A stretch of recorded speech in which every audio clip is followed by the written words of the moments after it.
বাস টার্মিনালে কত মানুষ, অন্ধ মানুষ ভিক্ষা চায় যে আপনারা ঢাকা যাবেন, ময়মনসিংহ যাবেন, সিলেট যাবেন, আমি অন্ধরে কিছু 2 টাকা ভিক্ষা দেন। আল্লাহ তাআলা অন্ধর দোয়া কবুল করে, অন্ধর দোয়া কখনো ফেরত দেয় না। আপনারা যখন 2 টাকা আমাকে দেন, এই টাকা নিয়ে রাতে যখন আমি বাসায় যাই, যাওয়ার আগে চাল ডাল তরি তরকারি কিনে নিয়ে যাই। আমি তো অন্ধ মানুষ, কিছু করতে পারি না। আপনার টাকা দিয়ে বাজার করে নিয়ে বাসায় যাই। বাসায় যখন যায়, আমার ছোট্ট ছোট্ট 2টা বাচ্চা আছে।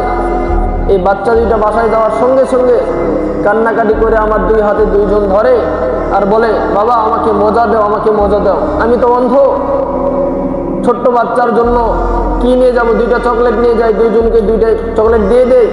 তখন ছোট্ট 2টা বাচ্চা বলে, আব্বু আপনি অনেক ভালো, আপনি কতই না ভালো, আপনি আমাদেরকে অনেক ভালোবাসেন। তখন অন্ধ ব্যক্তি বলতেছে, আমি 2টা বাচ্চাকে কোলে জড়াই নিয়ে আল্লাহ তাআলার দরবারে দোয়া করি, মালিক আপনি আমাকে এমন অন্ধ বানাইছেন, আমার সন্তানেরা বলে আমি নাকি অনেক ভালো, আমি নাকি অনেক আদর করি, আমি নাকি অনেক তাদেরকে ভালোবাসি। হে দয়ার মালিক, আপনি আমাকে এমন অন্ধ বানাইছেন, আজকে আমি আমার সন্তানদের চেহারা দেখতে পারি না। এমন অন্ধ বানাইছেন, আজকে আমার স্ত্রীর চেহারা মোবারক দেখতে পারি না। আপনি আমাকে এমন অন্ধ বানাইছেন, আপনি যে দুনিয়া সৃষ্টি করেছেন, এত নাজ নিয়ামত দিয়েছেন, আমি আপনার চোখ দিয়ে, আমার চোখ দিয়ে আপনার নিয়ামত ভোগ করব, আমার চোখ দিয়ে আপনার দুনিয়াদারি দেখব, এই সৌভাগ্য আমার হয় না। আপনি আমি কত সুস্থ আছি, 2টা হাত, 2টা পা, 2টা চোখ, এমনও তো হতে পারে আপনাকে আমাকে আল্লাহ তাআলা অটোমেটিক সুস্থ থাকতে থাকতে আমাদেরকে চোখের জ্যোতি যাইতে পারে না?